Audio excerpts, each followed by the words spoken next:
The massive alien fleet drifted through the empty space between stars like a swarm of metal predators. Each ship was the size of a city, their dark hulls covered in weapon ports and sensor arrays that had seen 1,000 worlds burn. Commander. Vexville walked slowly across the bridge of his flagship, the Void Render, his 6 eyes scanning the holographic displays that showed their next target. Another primitive world, Commander, his tactical officer reported in the harsh clicking language of the Vorthok. Third planet from a yellow star. They call themselves humans. Vexville's mandibles clicked in what passed for amusement among his species. In 3,000 years of conquest, he had heard every species make the same pathetic claims about their uniqueness. Their courage, their determination to resist, they all surrendered in the end. They always did. Begin standard. Approach, he ordered. Send the usual message once we reach their system boundary. Far across the galaxy, on a small blue world called Earth, Lieutenant Colonel Kim Dae-ho sat in the underground command center of NORAD, staring at readings that made no sense. The computer screens showed massive objects moving through space, at impossible speeds, slowing down as they approached the outer edge of the solar system. "Sir, you need to see this," Sergeant Park Min-soo called from his station. His voice was tight with worry. "We're getting the same readings from radio telescopes around the world. These things are huge, and they're definitely not natural." Kim Dae-ho felt his stomach drop as he looked at the data. Each object was larger than anything humans had ever built. There were hundreds of them, moving in perfect formation like a military fleet. He grabbed his secure phone and began making calls to Washington, Moscow, Beijing, and every other major capital on Earth, 3 floors below. Dr. Lee Soo-jin worked frantically at her computer terminal, trying to make sense of the strange signals that had started flooding Earth's communication networks an hour ago. As the world's leading expert in languages and communication, she had been called in to help decode what everyone hoped were natural radio signals from deep space. But the more she studied the patterns, the more certain she became that these were artificial messages. "It's definitely a language," she muttered to herself, running the signals through every decryption program she could find. "But the structure is completely alien. Wait, ... Her eyes widened as one section of the message suddenly became clear. The mathematical portions were universal, and once she understood those, the rest began to fall into place. Her hand shook as she typed her translation into the computer. The message was short and brutal. "Attention, primitive species. You will submit to the authority of the Vorthok Empire. Resistance will result in the complete destruction of your world and every living thing on it. You have 48 of your planetary rotations to prepare for integration into our civilization." Dr. Lee Soo-jin stared at the screen, reading the message over and over again. First contact with an alien species, something humanity had dreamed about for centuries. And it was a threat of total annihilation within 6 hours. President Choi Hun-sol was addressing an emergency meeting of world leaders through encrypted video links. The most powerful people on Earth sat in their secure bunkers and command centers, all staring at the same terrifying reality. Humanity was no longer alone in the universe, and their new neighbors wanted to enslave or destroy them. "The scientific community is unanimous," President Choi said, his voice steady, despite the magnitude of what he was reporting. "These aliens possess technology far beyond anything we can produce. Our military experts believe that conventional resistance would be suicide." The British Prime Minister leaned forward on her screen. "What are our options then? Can't simply surrender the entire human race to slavery." "We have 43 hours to decide," the president replied. "But I want to be clear about something. I will not be the leader who hands over human freedom without a fight. If we're going to die, we die on our feet." Similar conversations were happening in military bases, government buildings, and family homes around the world. Parents looked at their children and wondered what kind of future awaited them. Soldiers cleaned their weapons and wondered if bullets would even work against alien armor. Scientists worked desperately to find some weakness in the alien technology, some way to level the playing field in space. The Vorthok fleet continued its steady approach toward Earth. Commander Vexville studied the primitive planet through his ships, sensors, noting the large cities, the simple satellite networks, and the crude nuclear weapons that these humans seemed so proud of. It would all be over in a matter of days, just like always. The commander had no way of knowing that he was about to encounter something completely new in his 3,000 years of conquest. He had faced species with better technology, stronger weapons, and larger armies. But he had never faced a species that grew more dangerous when cornered, that fought harder when facing impossible odds. Net refused to accept defeat even when death seemed certain. The humans were about to show the galaxy what happened when you threatened a species that had spent its entire evolutionary history fighting for survival against overwhelming odds. The Vorthok Empire was about to learn that some fires burn brighter when you try to put them out. The space around Earth suddenly filled with alien ships as Admiral Kexmore's fleet dropped out of hyperspace. 300 massive warships appeared, in perfect formation, each one larger than Earth's biggest aircraft carriers. Their black metal hulls were covered with scars from ancient battles, and weapon ports glowed with deadly energy. The alien fleet spread out like a net around Earth's solar system, blocking out entire sections of stars. Admiral Kexmore stood on the bridge of his command ship, looking down at the small blue planet through the main viewing screen. His four arms moved across the control panels as he studied the primitive world below. This would be easy, just like the last 1,000 planets his fleet had conquered. The humans would see his overwhelming power and surrender immediately. "Send the standard message," he ordered his communications officer. "Let them know what happens to species who resist the Empire." On Earth, Captain Yoon Ji-hai sat in the command chair of the makeshift warship Phoenix Rising, formerly a cargo hauler that carried supplies to the International Space Station. Now, it was armed with experimental weapons and surrounded by 24 other converted ships that made up Earth's entire space defense force. Looking out at the alien fleet through her small viewport, she knew they had no chance of winning a direct battle. "All ships, this is Phoenix Leader," she spoke into her radio. "I know what you're all thinking. These alien ships could destroy us with one shot. You're probably right. But we're not here to win today. We're here to show these invaders that humans don't roll over and play dead when someone threatens our home." The radio crackled with responses from the other ship captains, former cargo pilots, retired military officers, and volunteers who had never flown in space before today. They all knew they were probably going to die, but they had volunteered anyway. The alien message began broadcasting on every radio and television frequency on Earth. The voice was mechanical and cold, speaking perfect English that had somehow been learned from intercepted human communications. "Attention species designation human. You have violated galactic law by developing technology and expanding into space without proper authorization from the Vorthok Empire. Your existence is now considered a threat to galactic order. Submit immediately to Imperial authority, and your deaths will be quick and painless. Resist and we will make your entire species suffer before we destroy you completely." In the underground command center beneath the Swiss Alps, Colonel Nam Hojin looked around the room at representatives from every nation on Earth. Russian generals sat next to American admirals. Chinese scientists worked alongside European engineers. For the first time in human history, the entire world was truly united against a common enemy. "Are we all in agreement?" Colonel Nam asked the assembled leaders. When everyone nodded, he activated the powerful radio transmitter that would send humanity's response directly to the alien fleet. "Unknown vessels. This is Colonel Nam Ho-jin speaking for the unified governments of Earth. You are trespassing in sovereign human space without permission. Your threats are not acceptable to the human race. Leave our solar system immediately or face the consequences of your actions."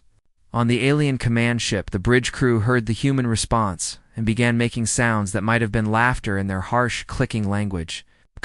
Admiral Kexmore's mandibles spread wide in what passed for a smile among his species.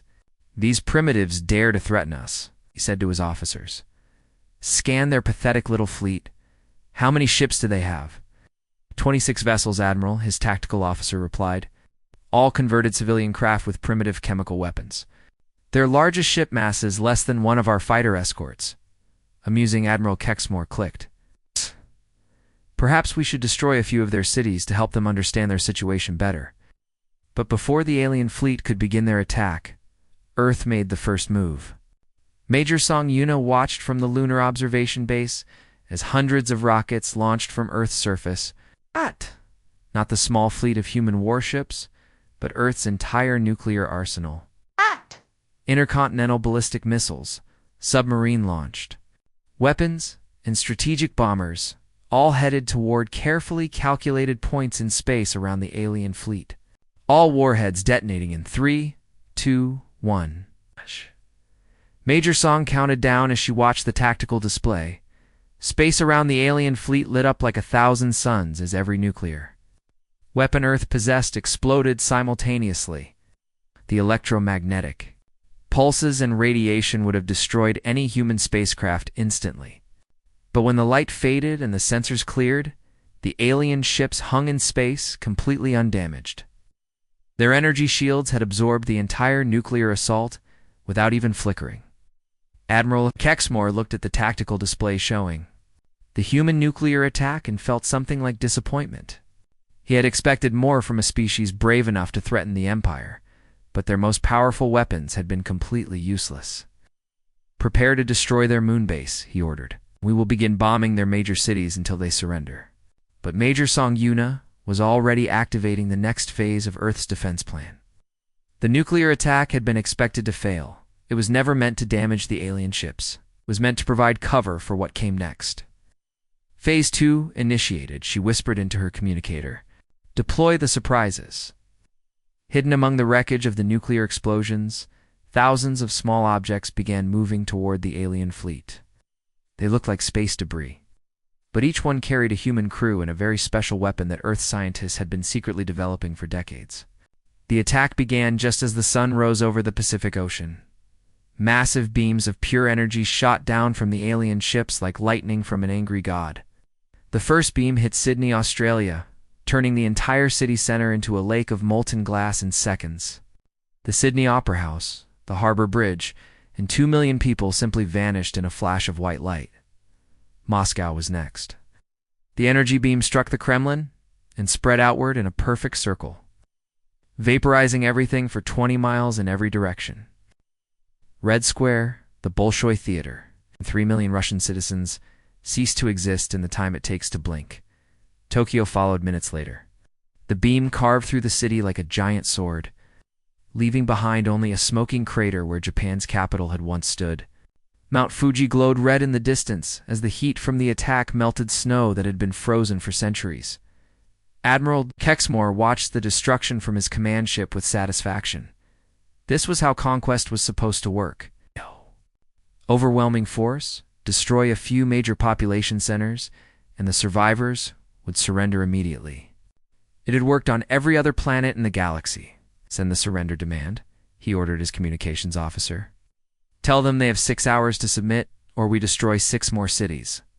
But something strange was happening in the ruins below. Instead of cowering in fear and begging for mercy, the human survivors were doing something the Vorthok had never seen before. They were getting angry. Sergeant First Class Kim Tae-woo crawled out of the subway tunnels beneath Seoul just as the alien ground troops began landing in the city's ruins.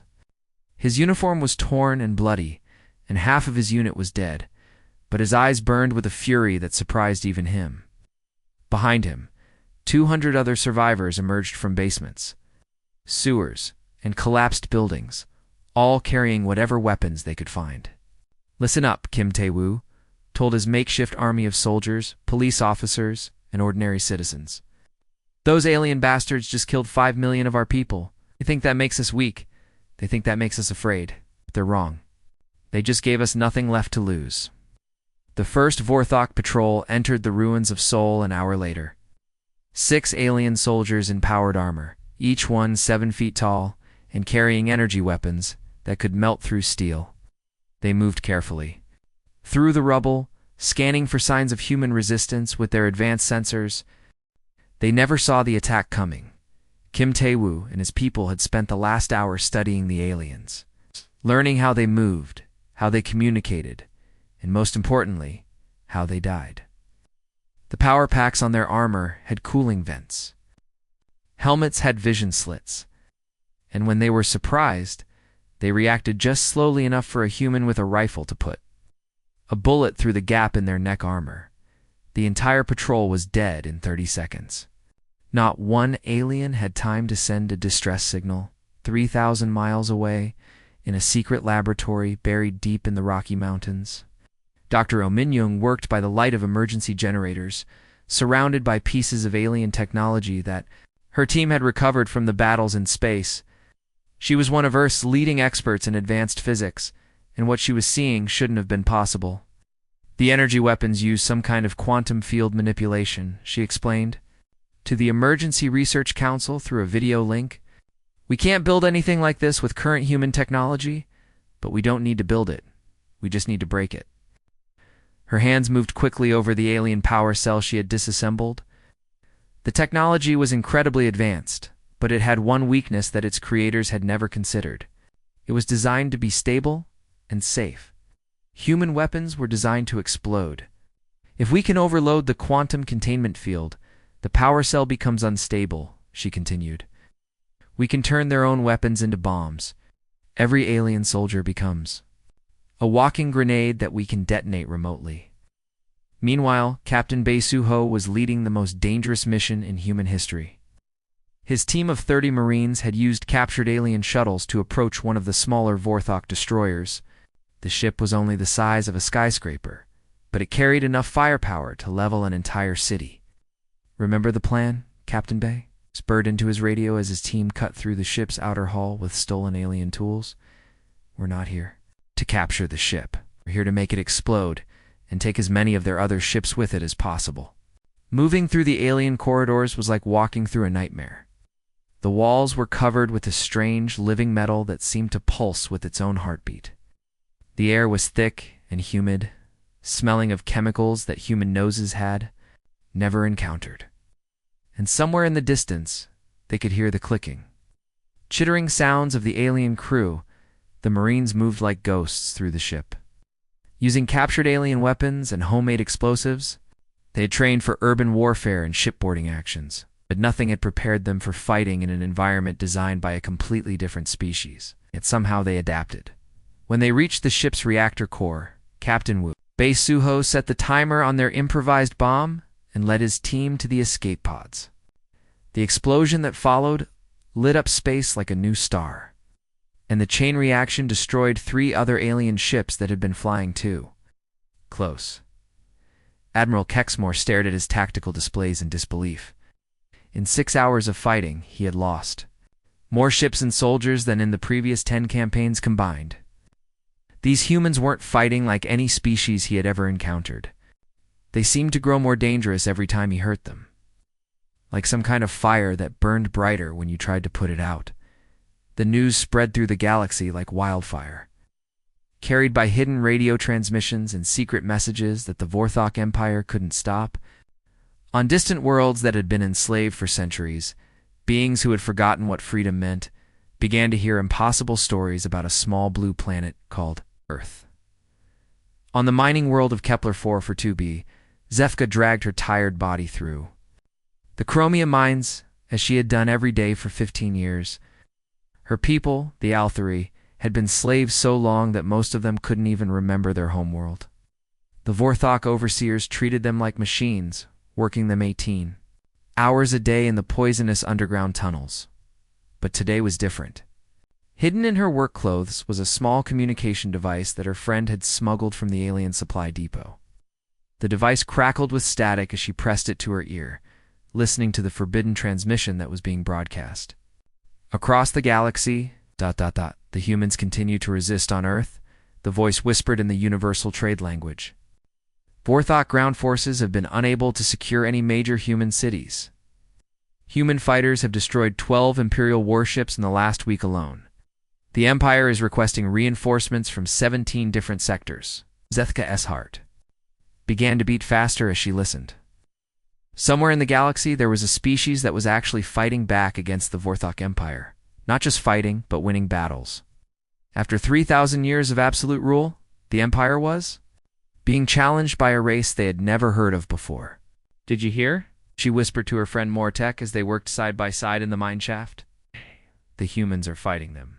They're actually fighting the Empire and winning. Mortek looked around nervously to make sure no overseers were watching. That's impossible, he said. No one can fight the Empire. They have ships that can destroy planets. But the humans are doing it, Zethka insisted.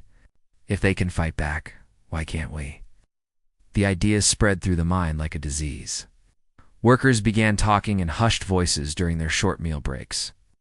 If a primitive species from some unknown world could resist the mighty Vorthok Empire, maybe they weren't as powerful as everyone believed. The rebellion started small.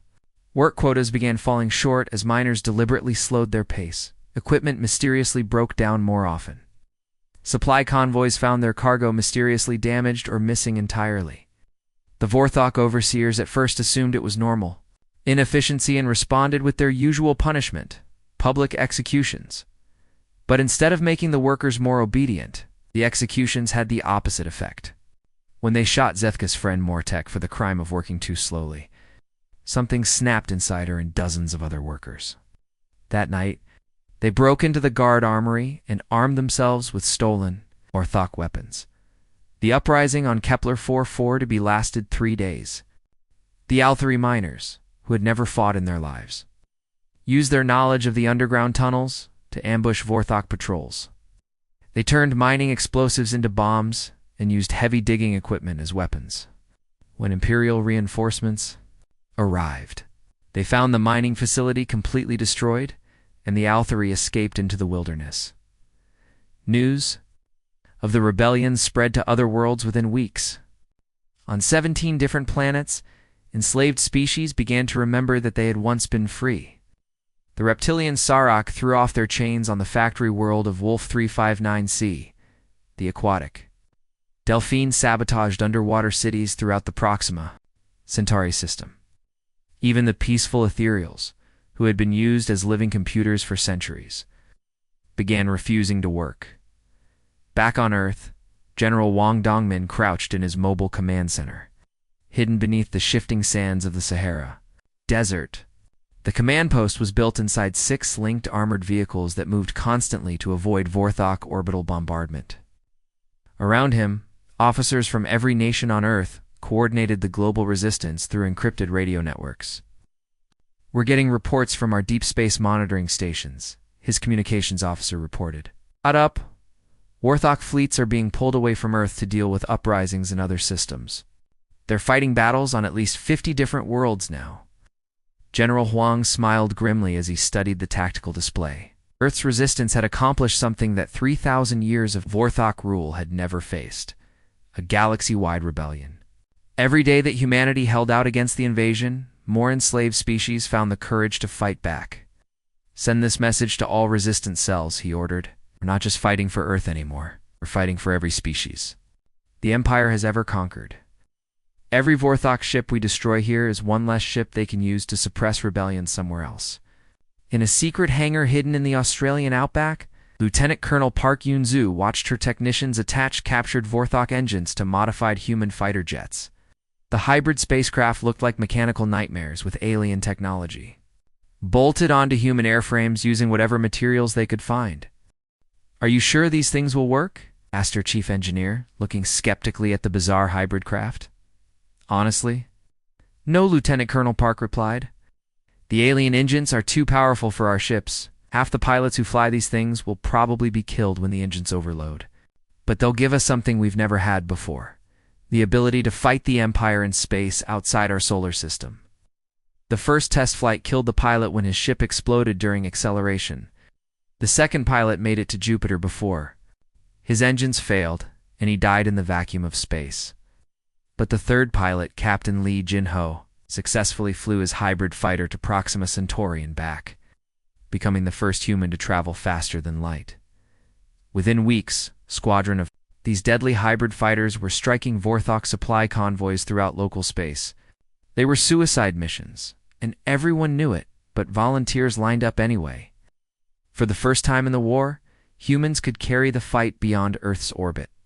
The Vorthok Empire, which had ruled through fear and overwhelming force for 3 millennia, suddenly found itself fighting a war unlike anything in its history. The fire that had started on Earth was spreading across the galaxy, and every attempt to put it out only made it burn brighter. 2 years had passed since the first Vorthok ships had appeared in Earth's sky. The galaxy had become a very different place. Supreme Commander Voxtel stood in what remained of his throne room on the Vorthok homeworld, watching through the broken windows as rebel ships filled the sky above his capital city. The great towers that had stood for 3,000 years were burning, and the screams of his dying empire echoed through the streets below. He was the last of the ancient ruling caste, the final member of a bloodline that had once commanded 10,000 worlds. His ancestors had built the greatest empire the galaxy had ever seen, ruling through fear and overwhelming military power. Now that empire was crumbling around him, destroyed by a species that shouldn't have been able to fight back. How did this happen? He whispered to himself, his forearms trembling as he gripped the edge of his broken throne. How did primitive humans bring down 3 millennia of Vorthok rule? The answer was flying in formation above his city.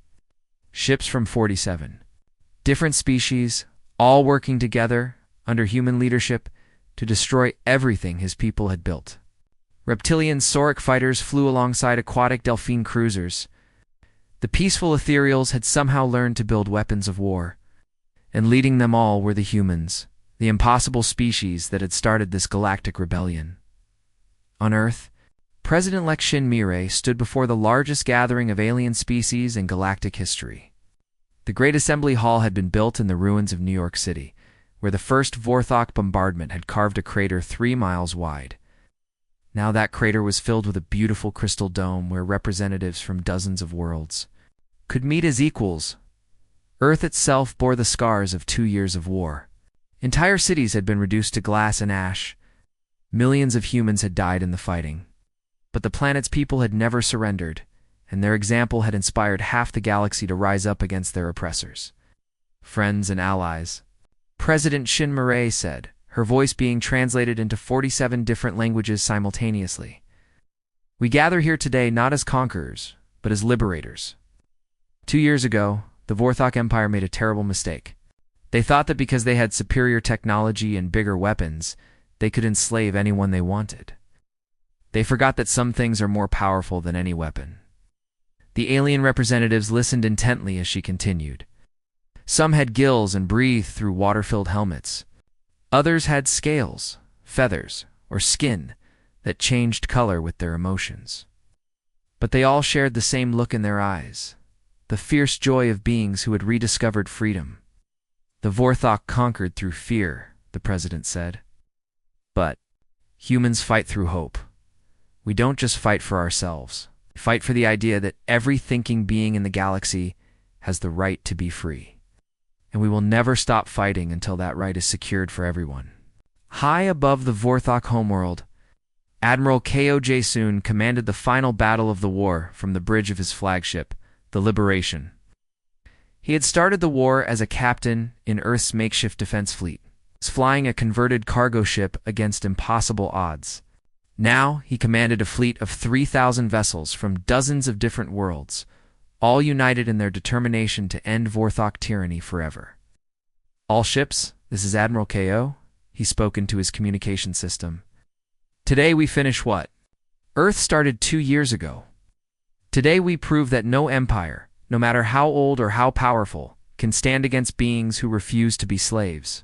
The Vorthok defenders were putting up fierce resistance, but their fleet was a shadow of what it had once been. Most of their ships had been destroyed or captured during the rebellion that had spread across the galaxy. Their best officers were dead or had surrendered to rebel forces. Even their advanced technology couldn't save them when they were outnumbered 50-1 by enemies who had learned to fight with the same desperate courage that humans had shown at Earth. The battle lasted 6 hours. When it was over, the Vorthok Empire had officially ceased to exist. The last of their warships had been destroyed or captured. Their homeworld was occupied by liberation forces, and Supreme Commander Voxtel was dead, killed when his throne room collapsed under bombardment from the ship he had once used to terrorize other worlds. But the end of the war didn't bring the rise of a new empire. The humans had learned something from their enemies' mistakes. Instead of trying to rule the galaxy themselves, they helped create something that had never existed before, a true confederation of free worlds, where every species had an equal voice. The Galactic Liberation Alliance became a government based on cooperation instead of conquest. on mutual aid instead of tribute, on the idea that strength came from unity rather than domination. It wasn't perfect, and there were still conflicts and disagreements between different species. But for the first time in galactic history, those conflicts were settled through negotiation rather than warfare. Years later, historians would study the war and wonder how a single species had managed to topple an empire that had seemed unbeatable. The answer wasn't in humanity's weapons or technology, both of which had been inferior to their enemies. Throughout most of the conflict, the answer was in something the Vorthok had never understood: the idea that some things are worth dying for, and that a species willing to die for freedom will always defeat a species that only fights for conquest. Humans had brought fire to the galaxy, not the fire of destruction, but the fire of hope. And once that flame was lit, no empire in the universe could put it out.